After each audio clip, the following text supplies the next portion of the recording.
Tony Banks third. You take a look at the Rams offense. Look at all the 28s, 27s, 29s. Fumbles lost 30th, sacks 30th, interceptions 27th. That's a product of the sacks coming over. Turnovers.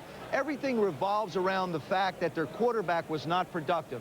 When you look at a non-productive quarterback, I think the first place you have to go and look is the offensive line. I think this is an excellent pick for St. Louis to continue to build the future of this franchise. They took a chance last year. At one point, they started 6 guys on offense who were rookies. That's a big risk that Rich Brooks took. Now he gets to see the fruits of his labor from someplace else, unfortunately, and Vermeil gets the benefit.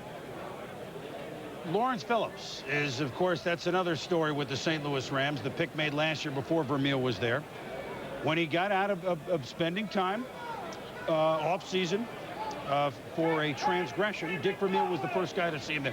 Dick Vermeil wants to embrace this kid, doesn't he? He really does. I think, of course, Mel and I had our difference of opinion regarding Lawrence Phillips. Not going to tee that up quite yet. I still think he's going to be okay, Mel. I don't care what you say. And I think Lawrence Phillips will have grown up.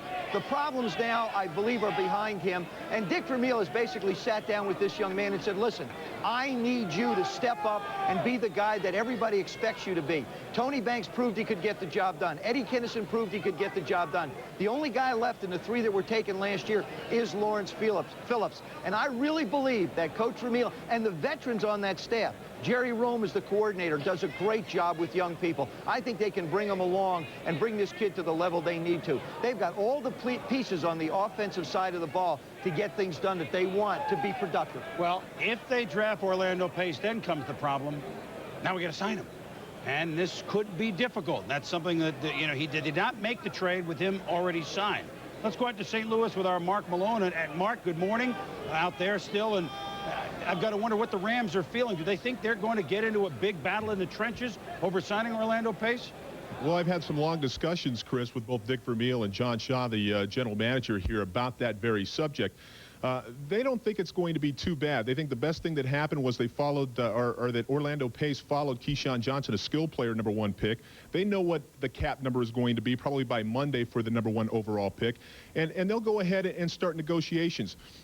There's been a lot of concern because Kevin Poston, who represents Orlando Pace, also represented Tshimanga Biakabatuka last year, the last player signed in the NFL.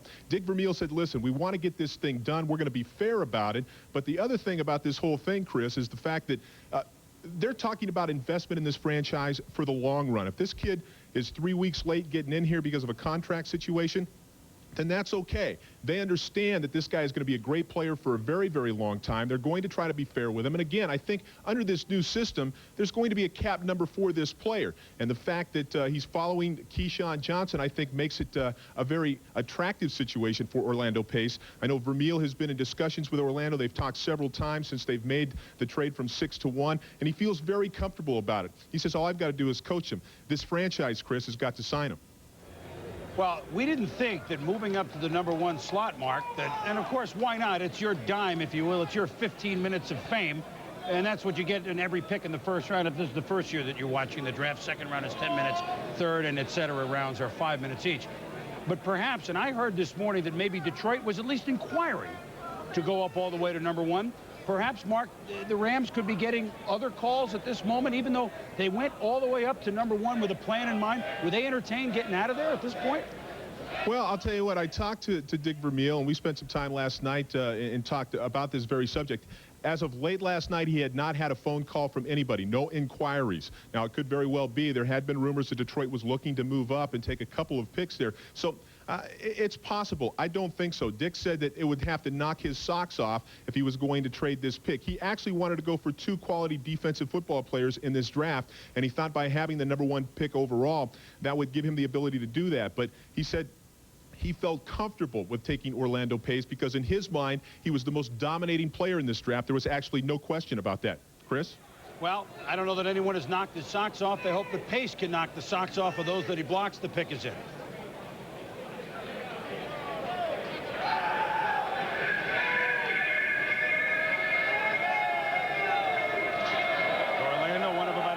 Players here in New York, maybe a couple more. With the first pick of the draft, the St. Louis Rams select Orlando Pace, tackle, Ohio State.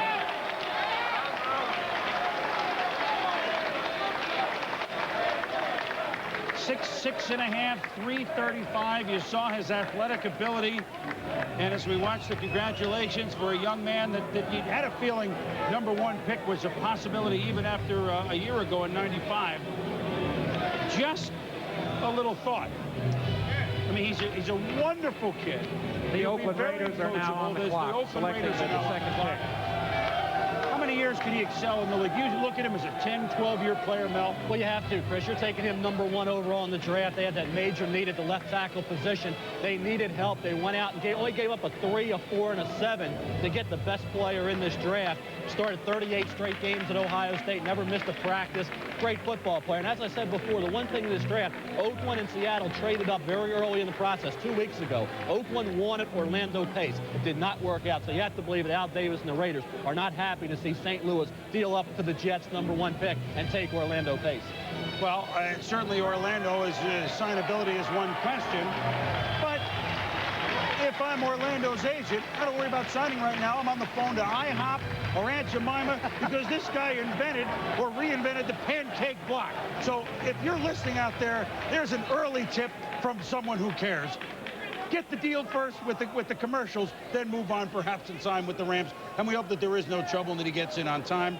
And I don't know that he's going to be wearing #1, by the way, Joe, when I think they've got to put 3 numbers if they're going to go 1. It'll be 111 for this guy. You know, the other thing, too, and just looking at the film clips that we had on him, there's instinctive things that you see in this young man. For example, as he ran down the field with that last block that we saw, he didn't look back to find the runner. He looked back to locate him, but then he went on and made the block, never looking back. So that's the kind of stuff that it's very difficult for young guys to learn. He brings a lot of natural instincts to the position, as well as a big appetite, Boomer, which you mentioned. He certainly does. And although he says, you know, he doesn't really like the pancakes for breakfast, he prefers waffles. I mean, that is it, but he can have whatever he needs.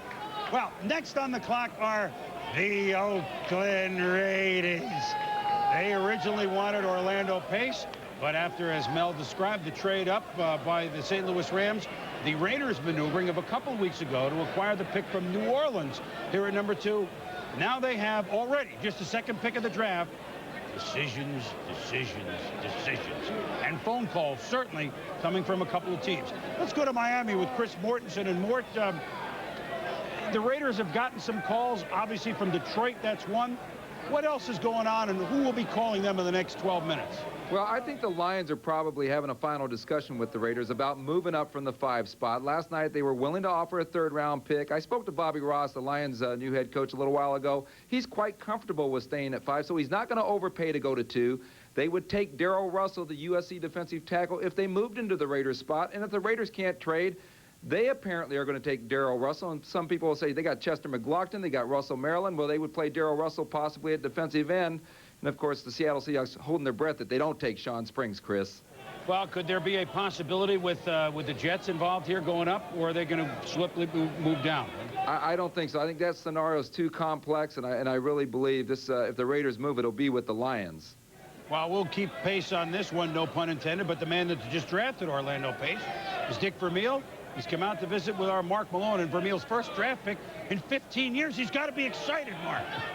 Well, I'm sure he's extremely excited. He has been away from the game for a long time. I think a lot of people wondered, Coach, whether or not you could pull this deal off. You did. And you told me you'd make this pick very early, but then you were on the clock for a while. Were there any phone calls, anybody at all interested in this pick? No, nobody really called. And we had made up our mind really this morning when we came in here after visiting with you last night and that kind of stuff, that really Orlando is the guy. Orlando is going to set the pace here in St. Louis. In terms of his signability, you and I have talked about that. That's not really a concern for you, and that's interesting because obviously this guy's going to demand a lot of money.